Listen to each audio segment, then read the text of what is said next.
The problem is that your content is not connecting to your audience. AI is not going to solve that problem for you.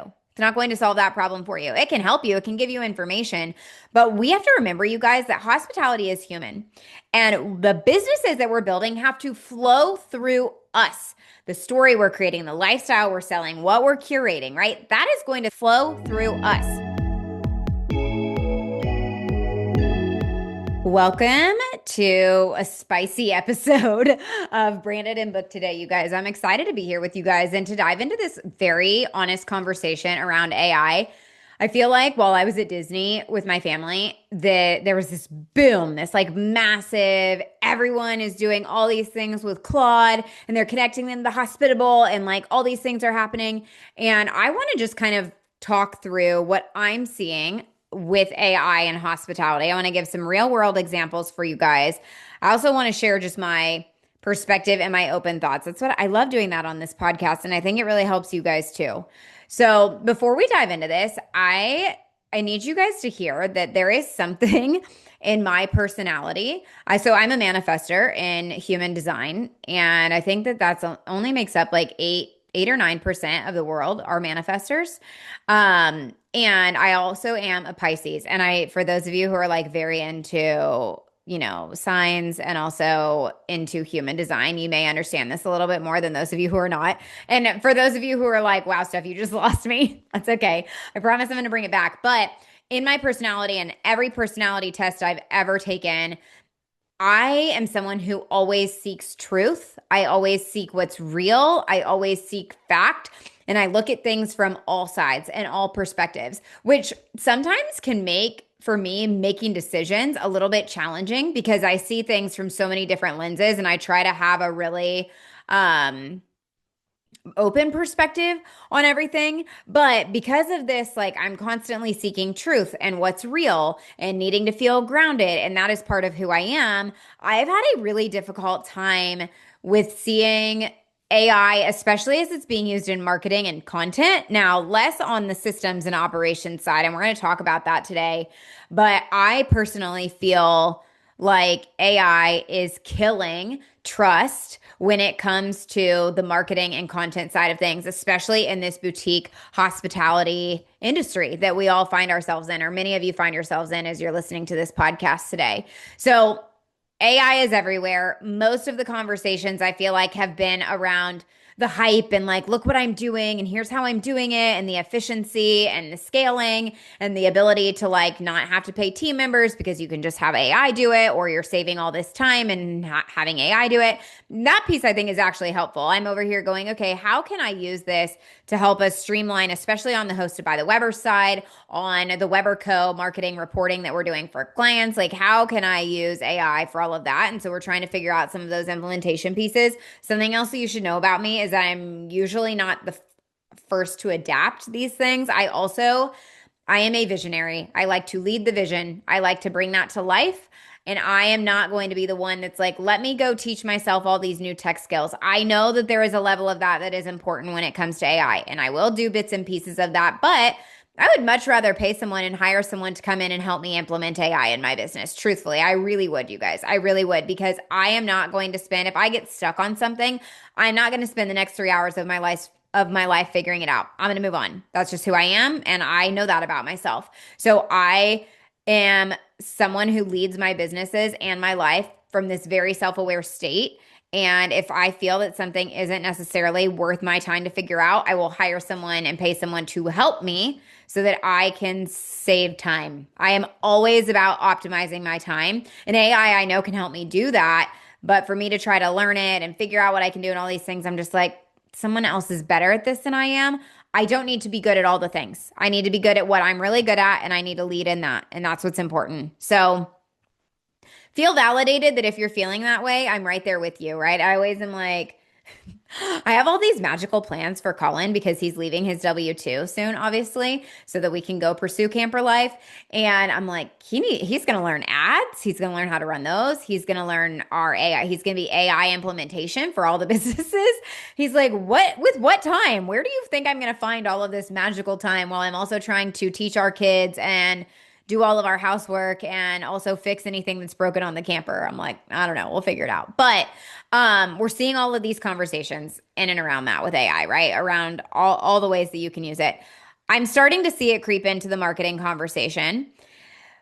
Where I see that, I pause for a moment and I almost like cringe a little bit because so many people are like, "Oh, I'll just let AI build that email funnel for me. Oh, I'll just let AI generate our content. Oh, I'll just let AI make that post for us," or whatever it might be. But you know what's so interesting is that people are sharing what they're doing and how they're doing it. I've seen very little content around the actual conversion in dollars in your bank account when it correlates to the marketing side. And y'all can send, if you've seen it and you've got the proof, share it with me because I would love to see. I would love for you to run me through what you're doing, right? But I see very little of it. Very little of it. I'm seeing more of it about how it, again, how it saves time and maybe dollars that way. But this, when it comes to content and marketing, your strategy should not be the problem is not how much content you're creating. The content is the quality. The problem is the quality of the content. There we go. The problem is that your content is not connecting to your audience. AI is not going to solve that problem for you. It's not going to solve that problem for you. It can help you, it can give you information. But we have to remember, you guys, that hospitality is human. And the businesses that we're building have to flow through us. The story we're creating, the lifestyle we're selling, what we're curating, right? That is going to flow through us. So I don't think that AI is inherently the problem. I think how we're using it is, and how we're relying on it, especially for marketing, is there's just such little conversation around what does the guest feel like on the other side, and how are we really building trust, and what does it mean for our brand, right? I'm not seeing that conversation. So my point today is to help you guys have that conversation. And what I wanted to share kind of first is part one of the good and where I think AI actually helps, and then also the bad, what I see that's already happening, and then like the ugly that no one is really talking about. All right. So that's kind of what we're going to go through and dive into today. And I hope that this conversation will be helpful in helping you think through this from a different lens other than just like the hype of everyone's using AI, and Hermosi told me I need to use AI and it should be priorities 1 through 10. I watched the video, I did, and I hear it, I do. And again, I'm not anti-AI. I'm not telling you guys I'm not going to figure out how to use it in ways that make sense. And in a way that I already know what problem I solve, what my avatar's pain points are, how I help them solve those pain points, what their desires actually are, what results I'm trying to help them achieve. All of that flows through me and my worldview perspective, right? My perspective. And that is something AI, you guys, AI, please don't let AI tell you what to think. This is already like, as a mom, okay, sorry, a few tangents here and then we're going to get into it. As a mom, I have serious concerns about how AI is going to distort Eli and Noah's view of reality, their view of reality, and we already have seen this in the beauty industry with social media as a whole, right? Like there was so much conversation around body positivity and the beauty industry and how that has impacted the mental health of, I would say, the millennial generation, but also Gen Z and younger generations below them, right? So I am over here like, how am I going to help them understand what's real? How am I going to be able to help them know what they can trust? Oh my gosh, wow, that's like a whole other conversation we could have, but it's relevant to this too, right? So where I feel like in this hospitality industry, the AI actually helps. Number one, I think AI is helpful in supporting your team, especially if you are managing properties. I think it's helpful in supporting your team. I think it's helpful in reducing burnout for your guest communications team, for property managers. HostBuddy AI, it's a tool that we've looked into and will implement at some point in time. But I definitely think that will be helpful. And we've built out our SOPs. So we are hopefully going to be able to have those and be able to navigate that. The biggest thing I think here, and one of the reasons in which why we haven't done this fully, I am not at this point going to offload my guest experience team and replace them with AI. I'm not doing that because in these small town communities especially that our cabins are in, our guests will reach out and say, hey, can someone give me a call? Or if they're experiencing a problem, our team picks up the phone and calls them, you guys. That is what we do. That is the level of hospitality that we're committed to. I don't know about all of you, but it drives me insane when I am putting a call into some kind of customer service number and I have to hit 87 buttons in order to get where I want to go. Drives me out of my ever loving mind. Okay. And I don't want that for our guests. I don't want that for them. I want them to be able to talk to someone. I want them to be able to easily communicate, work through an issue, and everybody moves on. And because of that, we then get a 5-star review for something that if we let AI handle, may have gotten a 3-star review.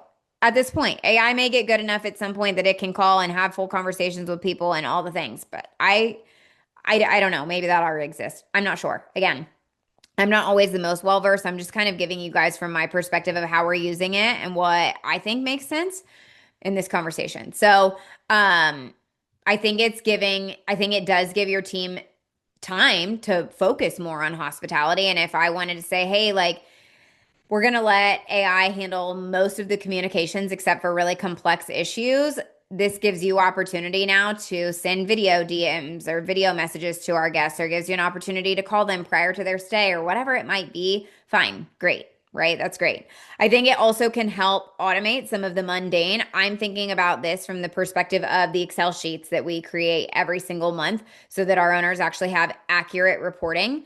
Because even inside of Hospitable, we find that that's not always the case. We can't just take, I'm not looking at it right in front of me, but we can't just take whatever they say that the net revenue is or the gross revenue and say, all right, well, this is what you're going to pay us, because we factor in that our clients are losing their service fee, obviously, and they also get charged that service fee on their cleaning fee. So there's multiple different things that we're factoring in. I do think that we could build out a system, again, call in AI implementation, to expedite that process so it doesn't take hours in Excel sheets and hours crunching numbers. And I also think that it could help with any of the human error side of things. So I think that's great. I think that it can help support some of those back end systems that do feel repetitive, really repetitive, right? That could be more automated, and then we can still check, right? I think it can improve that. Again, there's a level of human error, but honestly, you guys, I've seen AI make mistakes or just pull things out of thin air. It'll just be like, yeah, this sounds good. I'm like, wait, what? Wait, where'd you get that information? And it's like, oh, good call, Steph. You're right. I just made it up. What? So anyway, but I think obviously AI continues to get better and better every day. I think it can help standardize processes across multiple properties, right? It can also help you sort through. I've seen hosts who have connected Hospitable to, I think they're connecting it to Claude, and this is where I like have to do a little bit more research, but it will literally give them a summary of like, here are the things that you need to do, or here are the action items that you need to take, which I think is helpful. Part of me is like, well, why wouldn't I just have that inside of my ClickUp? Or maybe I can connect it and then it can create the action items for me, all the things. So I think that can be helpful for improving that and for just helping you sort through and not forget, like not leaving things to be forgotten, to be honest. I know that that's happened within our team. So it's like, all right, well, if AI can help us streamline that, great. We should be all about that then. I think it helps create some like a little bit less friction in some of those tasks that you're doing, or some of the things that could easily be forgotten about, right? Some of those improvements that guests don't necessarily see, but your owners certainly would, especially if you have a co-hosting business. And again, just freeing up time for team to be able to focus on what they need to be able to do from a human touch perspective, right? Okay, here's the bad. This is what I'm seeing is kind of already happening. Number one, when it comes to the branding. So you noticed in the good, I talked a lot about the operation side. Oh, one other thing in the good, I think from a good perspective, it can help streamline analytics. However, I will tell you, I have worked with companies that just give me a printout of, hey, here's your report. And I'm like, tell me what this report means. Give me a video. Walk me through it. Walk me through what it means. Walk me through the analytics. And I did this the other day for one of our clients when I sent them their email marketing report for the month. So I was like, here's your written report, but here's a video of me walking through it and actually deep diving into it with you. And they were like, thank you so much. This was so thorough. And I have a much better understanding than me just looking at a bunch of numbers on a piece of paper. And that I think is a problem, right? So it's like, yes, good for it can capture those analytics and those numbers and then spit them out. And then you can view them month over month to see improvement and year over year to see improvement. But it's like, all right, what if the client doesn't understand what that means, then like it's kind of pointless. So you have to help them understand. And I much prefer to watch a video or listen to something. Maybe it's because I verbally process, but I also just need to hear things instead of read. But maybe that's just me. Okay, so there's that. The bad. I think that when it comes to the branding and marketing side, everything sounds the effing same. And I am so tired of it, you guys. It's AI written listings, it's AI written emails, it's AI written captions. And it's like there's no differentiation. There is a marketing company in this space that literally uses the exact same captions for every single client, the exact same kind of copy, like text on reels for every single client. And I'm like, oh my gosh, but you're not differentiating. Where's their story? Where's their brand? What makes sense for them? And also, when you do that and you don't story tell, how are you taking into consideration keyword research that people are doing when they go to Instagram to try to find that piece of content? If I'm looking for family friendly getaway Smoky Mountains, my content for my clients better appear in that because of the keywords that I've written into the caption, because of the content that we're creating that's specific to the avatar that's making them feel a certain way and making them the obvious choice, right? Again, not just being like, well, just leave this at the hands of AI so that we can profit more. Okay, wow, we've got to be more strategic than that, right? I find content, you guys, is not enough to convert. Here's the reality. Here's the reality. We are going to see more and more in this industry, more and more short-term rental owners and boutique hotels starting to lean on social media, email campaigns, etc. This industry is so behind other industries, to be quite honest with you, especially when it comes to branding and marketing. But content that is subpar, content that does not emotionally connect, is going to do nothing. You will just be creating noise. That is it. That is what you will be doing. And I am not here for that. I think that the lack of brand clarity is being very widely exposed. And this is kind of a bad part, right? AI is only amplifying an already weak strategy. It is very clearly showing you your holes. Maybe this is both good and bad, but if you don't know your guest, you don't know your story, you don't know your positioning, it's really obvious. It's really obvious to see that because now you just feel the same as everybody else and you're not differentiating. And then you're just skipping the foundational pieces and you're jumping straight to we need to post more, send more emails, do more. And doing more is not going to solve your root problem, which is conversion. Right now, it's not converting, and AI is not going to solve that for you. It may be able to help guide, but it's not going to solve it. Again, your worldview, your perspective, your hospitality philosophy. Where is that? Bring that in. Then I also think it creates this sort of loss of human touch. Humans cannot be removed from hospitality. Hospitality is human, and I will stand by that belief forever. Literally, I will like go die on a hill for that belief, right? You start to feel your communication starts to feel really robotic. You start to miss opportunities to create those really magical moments for your guests, right? Like I think about at Disney and I just think, oh my gosh, if they automated every part of everything, how disconnected it would really feel. For example, I'll use an example of how they've kind of done this. In some of their photo spots, they usually will have a cast member, usually multiple cast members. One cast member who's like bringing guests in to meet the character, and then another cast member who's taking the photos, the photo pass cast members. And in some of those spots, they've actually automated it. So it's just a camera that like snaps a bunch of pictures over and over and over again. So they've eliminated a couple of cast members. And again, I understand why they're doing it, definitely a bottom line perspective. But in doing that, I think that there's this magical moment that those PhotoPass cast members have the opportunity to be a part of and help foster and create by telling you what to do and how to pose and where to look and bring mom and dad in or whatever. And that gets missed by automating, right? Again, I get it. There are certain areas where it makes sense and maybe that does. Hey, phew. Sorry, spring allergy season is in full swing. But what I feel happens is that hospitality starts to turn into transactions instead of experiences. And the moment you do that, and the moment your guest feels like a number on the other side, you lose trust immediately. You lose trust and you lose loyalty. And we cannot afford that. We cannot afford to do that. So don't prioritize the transactional piece of this over the total experience that your guest is actually getting. Yeah. I also think that, and oh my gosh, this conversation is really relevant to kids as well. Colin and I were just chatting about this the other day. When teams rely on AI instead of their own brains and thinking through the process, I think you have less critical thinking, less creativity. AI can help with some creativity for sure. It definitely can. But instead, it's like just run it through AI instead of solving a real problem. How does that impact our problem solving skills, right? I want our team members to be trained on how to think critically through the problem, to solve it in the most efficient way possible and with the guest in mind, with the guest in mind. So I think that'll be really interesting too to see how AI impacts our kids' ability to solve problems. I don't know. Maybe it will help, maybe it won't. Again, this is where my brain is like, I can see both sides of the spectrum. I can see both sides of it, but I don't know. I don't know what that's going to look like.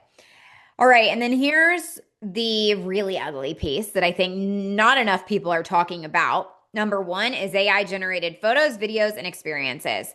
This super blurs the lines of what's real and what's fake. And for me, this is a massive problem because I think that when we see these AI generations or these AI generated images and videos, it creates incredibly unrealistic expectations that cannot be met, at least not right now, right? So the guests are questioning, is this what I'm actually booking? Is this real? I shared this post recently on my Instagram account and it's about this guy in the RV industry. And he posted a video the other day of clearly what was an AI generated video of this insane camper folding out into all of these different compartments. And it was just wild, like over the top, very over the top. And the comments, he was ripped apart, you guys. He was ripped apart in the comments. Why? Because his audience relies on what's real. He's built an entire audience and following, and a large one, based on what's real, based on real walkthroughs, real campers, real camping experiences. And his audience, you guys, these are people who enjoy being out in nature. There is not anything that is more real than being out and touching freaking grass, right? There's nothing more real than that. They don't want to see AI generated BS. That's not what they're looking for. It was great for him for the, engagement or whatever it might have been. But I have like a moral dilemma with that. My moral compass is like, that's not real though. I heard about a similar scenario the other day. Someone was telling me that they were reached out to by multiple different brands who said, we want you to create these spoof accounts. We'll feed you the scripts. You go do and read the scripts and create the content. You're going to create basically like a fake influencer account for us. And for me, again, my moral compass, I'm like, that's not real. And there's a difference, you guys, between being fake, being inspirational or aspirational, and being real. Like there are differences between those. I think being fake is just something that's totally not attainable, absolutely not realistic, never going to happen. That creates a lack of trust. I think being aspirational or inspirational can be good for your audience and maybe it's attainable in some capacity, right? Or maybe a version of it is attainable. And we've seen that in marketing for years. We've seen that in marketing in just regular commercials for years, right? And then I think there's a difference too in being real. You have to understand what your audience is looking for. But trust erosion is happening across the industry because of this right now. And I think this is especially relevant in design. I think that this is especially relevant in just guest experience as a whole. And like, is what I see online going to match experience in real life or will I be disappointed? And again, creating unrealistic expectations. This is like the overpolished, overproduced content. Guests show up, they're now disappointed, right? That leads to bad reviews and honestly, long-term brand damage. That's not what you want. This trust gap is only going to continue to get wider. And the brands that feel real versus the brands that feel manufactured, we're going to see that gap continue to widen. And I think it'll be interesting. I don't have a prediction for exactly where that's going to go, but what I do know is that the ones who I feel continue to win will be human, grounded, honest, real, transparent. I honestly think we're going to see actually even more of that. I think we're going to see even more of that kind of authentic content because that's what people are craving and people are grasping for reality right now. And we will only continue to see that, especially I think this millennial generation where a lot of us have kiddos, a lot of young kiddos. We're trying to help them understand reality. Oh, it's scary. Then we also see I feel is just like clickbait hospitality, to be honest with you. And we're just creating for attention instead of experience. Again, personal big moral dilemma with that. I don't like it. You're selling something that doesn't exist for short-term gain and long-term serious brand damage and loss, in my opinion. And I'm not here for clickbait hospitality. Just won't do it. Not acceptable. Not here for it. So kind of what I'm thinking that we will see. The brands that will win are going to double down on what's human, on real experiences, on being human. And oh my gosh, this is a great example, actually. There is a coffee shop called, I think it's literally called Brooklyn Coffee Shop. They have exploded their audience because they are creating these like little mini docu-series. Not maybe docu-series isn't the right word, but these kind of cinematic videos and these cinematic almost like mini movies, mini videos, right, on their account. And it's entertaining, but it's real. It's real. It's real people who are doing this, but they're acting, right? And so that I think is something that's an interesting philosophy maybe to bring into the industry versus let's just go create all of this fake content with fake snow and like people that don't actually look like people. And that's a problem, right? So, real content, real experiences, your worldview, and infusing your brand's personality in every possible way, but being rooted in that and knowing what that means, right? AI can't replace that. AI can't replace clear identity, clear voice, clear perspective, your story. AI is not going to replace that. It will help you strategize. It will help you think through how to leverage that maybe better or more powerfully. But use it as a tool, you guys. Use AI as a tool. Don't use it as the whole strategy. And don't give it terrible content to be able to work with. You've got to know your strategy. And AI is only going to be as good as what it's fed right now, right? So make sure that you're using it as a tool. And understand that guests are approaching things with this sort of like discerning um there's a level of discernment in the way in which they are approaching things, right? They're more skeptical, they're doing more research than ever before. And when it pertains to the hospitality industry, you making sure that you understand how your property can appear in AI search results, this is where story matters so much because here's what's happening. People are going to AI. And this will continue to grow. So this is starting to happen, but this is going to continue to grow. People are going to AI and they're going, "Hey, I want to plan a romantic getaway for my husband and I where we can sit out underneath the stars in a hot tub. We have twinkle lights around us. There's a fire pit going. There's wine. We can watch a movie." Like they are literally storytelling. They're storyboarding their entire vacation experience. That's what's happening. And they're going to AI and saying this and going, "Find me the perfect place to stay and give me an itinerary." And that's how people are going to continue to use it. Well, if you don't have what you need to have on your website and in your social platforms that supports that story, you're not going to appear in those search results. That I think is really helpful for you to understand and know. And that's where I think AI can be a big benefit. But you have to know how to leverage that. And this is where you have to know how to storytell, right? And this all comes back to your brand. It all comes back to your brand, right? So I personally feel that the more AI grows, the more valuable real connection becomes. I think that the more valuable storytelling and your worldview and your perspective becomes. I think automate where it makes sense, but don't automate how people feel. It's not going to happen. It's not going to happen. So I hope that this conversation was helpful for you guys today. If there was something impactful or that you feel like you learned in our conversation today, please be sure to send me a DM on Instagram and share it with me. I definitely am the marketer that's going to continue to prioritize what's real. You're not going to see like fake BS content come from us because I just can't do it. I can't do it. I can't. I have a moral. I draw the lines. So I appreciate you guys. Thank you so much for being here. We'll see you on the next episode.